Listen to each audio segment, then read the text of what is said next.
आज हम पढ़ने वाले कक्षा 12 का जियोग्राफी चैप्टर नंबर आपका 5 है और ये हमारा पार्ट 2 वीडियो। अगर आप पार्ट 1 नहीं देखे तो प्लेलिस्ट में जाकर देख सकते हैं। तो आज का टॉपिक है पशुचारण।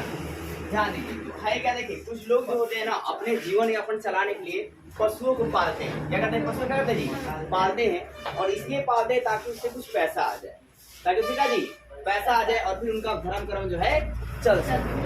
वही बात यहाँ पर लिखा गया है कि व्यवसायिक स्तर पर पशुपालन किया जाता है। व्यापारिक स्तर पर मतलब जैसे देखो 10 भेड़ पालेंगे तो उस 10 भेड़ में क्या करेंगे, जो उसका ऊन मिलेगा उसे क्या करेंगे, उसे अनेकों प्रकार के मतलब रेशम बनाए जाएंगे, फिर उसके बाद कपड़े उपड़े बनाया जाएगा। इसके अलावा मान लीजिए बकरी पालते हैं तो जो खसी उसी होगा उसे क्या करेंगे, लोग बेचेंगे, व्यवसाय करेंगे, व्यापार करेंगे, तो उससे क्या आएगा, पैसा। मेरे को बता दो जो मतलब बकरी पालन करते हैं लाखों का महीना कमाते हैं, मतलब बहुत ज्यादा मात्रा में जो करते हैं। ठीक है, तो एक बकरी पालन करेंगे, पशु पालन करेंगे, ठीक है ना। इसके अलावा गाय भी पालेंगे भाई साहब, भैंस भी पाल सकते हैं, ठीक है ना। एक गाय होती है जो मतलब 10-10 लीटर दूध देती है एक बार, ठीक है, जो समूना किस्म की गाय होती है।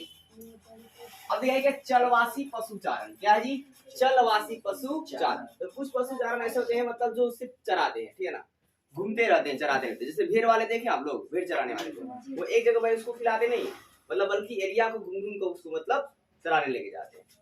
तो उसे बोलते हैं चलवासी पशुचारण। ये भी जो है भाई साहब व्यवसाय के लिए किया जाता है, ठीक है, व्यवसाय स्तर पर किया जाता है। व्यवसाय फिर बहुत ज्यादा मात्रा में पालते हैं। इससे क्या मिलता है भाई, भोजन मिलती है। क्या होती है, भोजन, मतलब जो खसी से क्या मिलेगा, भोजन के रूप में मिलता है, ठीक है। और कैसे वस्त्र वगैरह भी बनाए जाते हैं, उसके ऊन से क्या बनाए जाते हैं, वस्त्र बनाए जाते हैं।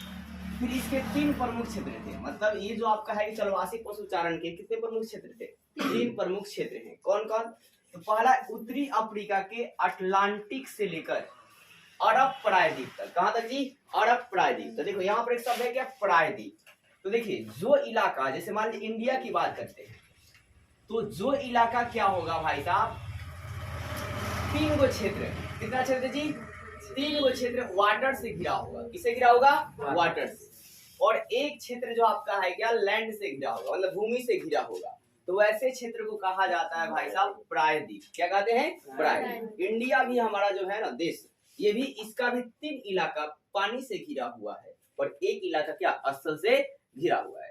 तो इंडिया भी एक प्रायद्वीपीय देश है। कैसा देश है, प्रायद्वीपीय। इसी प्रकार अरब जो है वो भी कैसा देश है, प्रायद्वीपीय देश है। अरब का भी 3 इलाका किससे घिरा हुआ है, पानी से घिरा हुआ है, और एक इलाका किससे घिरा है, स्थल से घिरा हुआ है। तो पहला बात क्या है कि उत्तरी अफ्रीका के अटलांटिक से लेकर कहां तक, अरब में प्रायद्वीप, फिर अरब में प्रायद्वीप के रास्ते से मंगोलिया तक। कहां तक जी, मंगोलिया, फिर मंगोलिया में से मध्य चीन। तो पहला जो मतलब चलवासी पशुचारण का इलाका है वो कौन है, उत्तरी अफ्रीका के अटलांटिक से लेकर अरब सागर, ये अरब प्रायद्वीप तक। कहां तक, अरब प्रायद्वीप तक। और अरब प्रायद्वीप तक कहां से लेकर, मंगोलिया तक, फिर मंगोलिया से लेकर कहां तक जी, मध्य चीन तक। ये पहला क्षेत्र है। दूसरा क्षेत्र क्या है, यूरोप और एशिया के ट्रेड क्षेत्र। यूरोप और क्या जी, एशिया के क्या जी, ट्रेड क्षेत्र। तो इसको यूरोप और एशिया दोनों को मिला दिया तो उसे यूरेशिया भी कहते हैं। क्या बोलते हैं, यूरेशिया। फिर तीसरी बात है क्या, दक्षिणी गोलार्ध में। कहा जी, दक्षिणी गोलार्ध। मैंने कल आपको मैप में बताया था कि देखो भाई साहब ये है, मान लो आपका पृथ्वी, पूरा गोल नहीं होगा, ये मान लीजिए क्या है आपका पृथ्वी। तो मैंने बताया था कि इसके बीचों बीच जो लाइन जाती है उसे क्या बोलते हैं, इक्वेटर रेखा। तो उसे क्या बोलते हैं, इक्वेटर रेखा या विषुवत रेखा कहा जाता है। और ऊपर वाला भाई साहब देखो ये गोला टाइप का है, ऊपर वाला होता है उत्तरी गोलार्ध। क्या होता है, उत्तरी गोलार्ध। क्या होता है, उत्तरी गोलार्ध। और नीचे वाला इलाका क्या होता है, दक्षिणी गोलार्ध। क्या होता है, दक्षिणी गोलार्ध। मैंने और बताया कि इस तरह की जो लाइनें होती है ग्लोब में, इस तरह की जो लाइनें होती है वो क्या कहलाता है, जो अक्षांश कहलाता है। क्या कहलाता है जी, अक्षांश कहलाता है। क्या कहलाता है, अक्षांश। और जो इस तरह की लाइन होती है ये क्या कहलाता है जी, देशांतर। क्या कहलाता है, देशांतर। रोपण किया था। तो है क्या, देखो दक्षिणी गोलार्ध में दक्षिण पश्चिम, क्या लिखा हूं, दक्षिण पश्चिम। अब दक्षिण पश्चिम कौन होगा, देखो भाई ये वाला होता है इलाका पूरब का, इसका पूरब का, और ये इलाका क्या होता है, पश्चिम। देखो ऊपर होता है उत्तर, क्या होता है, उत्तर, और नीचे होता है दक्षिण। क्या होता है, दक्षिण। और इधर क्या है भाई, पूरब, और इधर क्या है जी, पश्चिम। तो ये क्या कर रहा है, कि दक्षिण पश्चिम में तो कौन होगा, दक्षिण पश्चिम, ये वाला इलाका कौन वाला भाई, ये इलाका दक्षिण पश्चिम। दक्षिण क्या जी, पश्चिम में अफ्रीका, मतलब अफ्रीका का दक्षिण पश्चिम, दक्षिण पश्चिम क्या जी, अफ्रीका। और क्या भाई, मेडागास्कर का द्वीप पर, कहा जी, द्वीप पर। अब द्वीप मतलब भाई साहब आइलैंड, द्वीप मतलब क्या था जी, आइलैंड होता है। जो इलाका चारों तरफ से पानी से घिरा होगा उसे कहा जाएगा द्वीप या आइलैंड, उसे क्या कहेंगे, द्वीप या आइलैंड।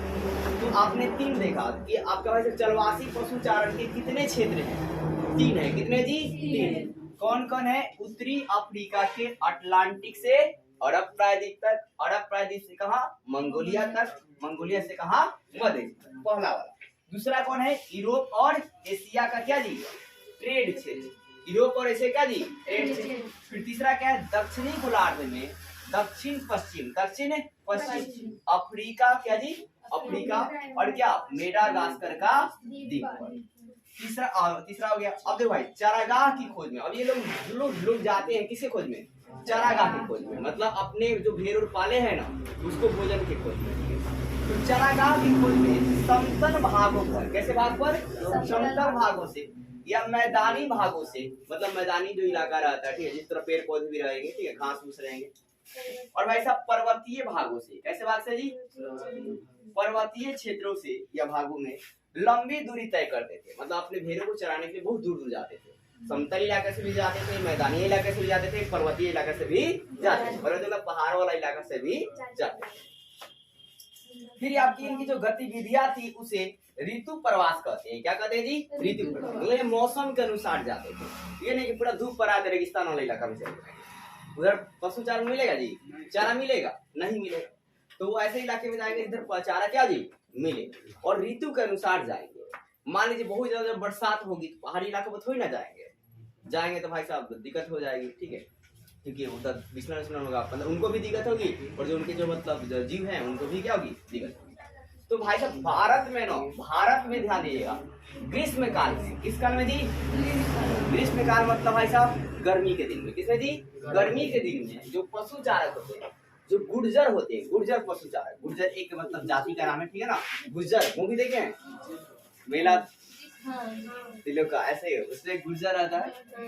तो जो गुर्जर जाति के लोग हैं और जो मतलब भाई साहब वो हिमालय के पर्वतीय क्षेत्र में जाते हैं, ग्रीष्म काल में कहाँ रहते जी, हिमालय के पर्वतीय क्षेत्र में जाते हैं पशु चारण को लेकर, ठीक है।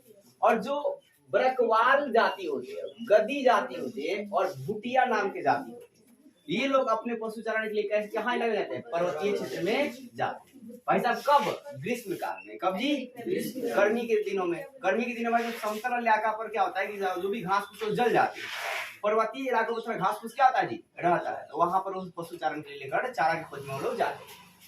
अब देखो भाई शीतकाल में लोग मैदानी क्षेत्र में फिर आ जाते हैं। शीतकाल में कहाँ आते हैं, क्योंकि फिर भाई साहब जब शीतकाल रहेगा, जब शीतकाल होगा तो क्या करेंगे जी, शीतकाल रहेगा, शीतकाल समझते हैं क्या होता है, ठंडी का दिन, शीतकाल मतलब ठंडी का दिन रहेगा। तो ठंडी के दिन में जब शीत गिरेगी तो पीछे जो घास फूस है वो क्या थे, उग जाते हैं भाई साहब, ठीक है ना, तो उनसे आसानी से क्या होगा, चारा मिल जाएगा, भोजन कर लेंगे।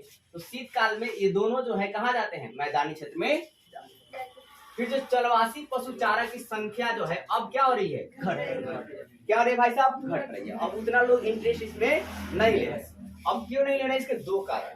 कितने कारण है जी, 2 कारण। सबसे पहला है राजनीतिक सीमाओं का अधिरोपण। क्या जी, राजनीतिक सीमा क्या जी, अधिरोपण, मतलब है क्या, एक स्टेट से दूसरे स्टेट में जाने के लिए बैन लगा दिया गया है, मतलब आप उस तरह मतलब इतना सामान मतलब जो भेड़ों को आप लेकर नहीं जा सकते, जाएंगे तो आपको टैक्स देना पड़ेगा। कितना पड़ेगा, टैक्स। अब भाई साहब ज्यादा उतना टैक्स ही दे देगा तो उसको फायदा कहाँ होगा, बेनिफिट तो चाहिए। तो जब किसी व्यवसाय में बेनिफिट नहीं होगा तो उस व्यवसाय को लोग क्या करेंगे, नहीं करेंगे। हर कोई बेफायदे के लिए करता है भाई। फिर दूसरा है देशों द्वारा नई बस्तियों का योजना बनाया गया। देशों द्वारा क्या जी, नई बस्तियों का क्या किया गया, योजना बनाया गया, नया बस्ती बनाया गया। तो जो नई बस्तियां बनाए ना, तो लोग आपको इस काम करने से थोड़ा शर्म आएगा, ठीक है। अब लोग को मतलब सोचने लगा कि मतलब मैं कहेगा कि वो भेड़ चराता है, वो बकरी पालता है, ठीक है ना, इस तरह के मतलब जो है थॉट जो है चलती